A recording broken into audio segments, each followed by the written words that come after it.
এক বুজুর্গ বলছিল এক যুবককে, যুবক অহংকার করো কেন? যুবক বলছে, আমারে চেনেন আপনি? বলছে, হ্যাঁ চিনি।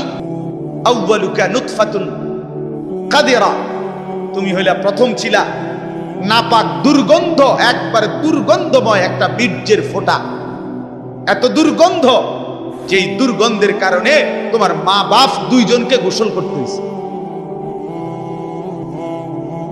2 নাম্বার, তোমার শেষ পরিণতি কবরে, লাশ যেটা অল্প কয়েকদিনে পচে গলে দুর্গন্ধ হয়েছে। 3 নাম্বার, তুমি যে এখন হাঁটাচলা করতেছ, তোমার পেটে যদি ছিদ্র করে, ফুঁক পারে, ছিদ্র করে, বের হবে দুর্গন্ধময় কতগুলো পায়খানা। তাহলে যার শুরু দুর্গন্ধ, যার শেষ লাশের পচা দুর্গন্ধ, যার পেটে বহন করছো দুর্গন্ধময় পায়খানা, তুমি মাতবরি করো কেমন? কেমন জিন্দিগি ভাই, কেমন জীবন এটা? ঘন্টার পর ঘন্টা, 3 ঘন্টা মোবাইল টিপে কেমনে একজন মানুষ? 5 ঘন্টা মোবাইল টিপে কেমনে রে ভাই? তুমি মানুষ না প্লাস্টিক? হায় হায়, সারা রাত উলঙ্গ ছবি কেমনে দেখে রে দোস্ত? মুসলমান এমন হয় কেন?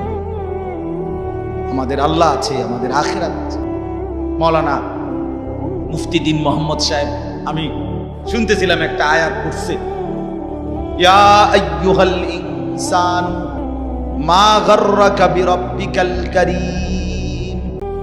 রব্বুল আলামিন বলেন, আল্লাহ তাআলা ডাক দিয়ে বলেন, হে মানুষ, আমার মতো দয়ালু মুনিব, আমার মতো মেহেরবান মাওলা, আসমান জমিন আর গোটা কায়নাত দিয়ে 24 ঘন্টা যে মুনিব, আমি আল্লাহ তোদেরকে লালন পালন করছি।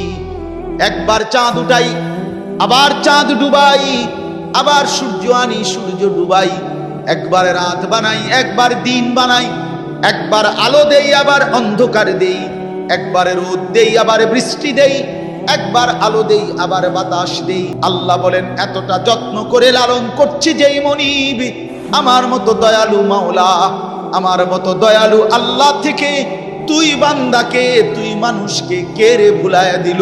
আমাকে বাদ দিয়ে যার কাছে গেলি বান্দা, বল না বান্দা, আমার চাইতে বেশি কি পেলি তার কাছে?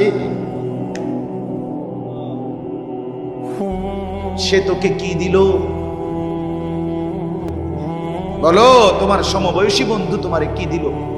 উলঙ্গ কতগুলো ছবির দৃশ্য দেখানো ছাড়া, মদের আড্ডা, জুয়ার আড্ডা, নারীর আড্ডা, জিনা ব্যভিচারের আড্ডা ছাড়া তোমার বন্ধু নামের ওই শয়তানে তোমার আর কি দিছে? তুমি বলো, বলো।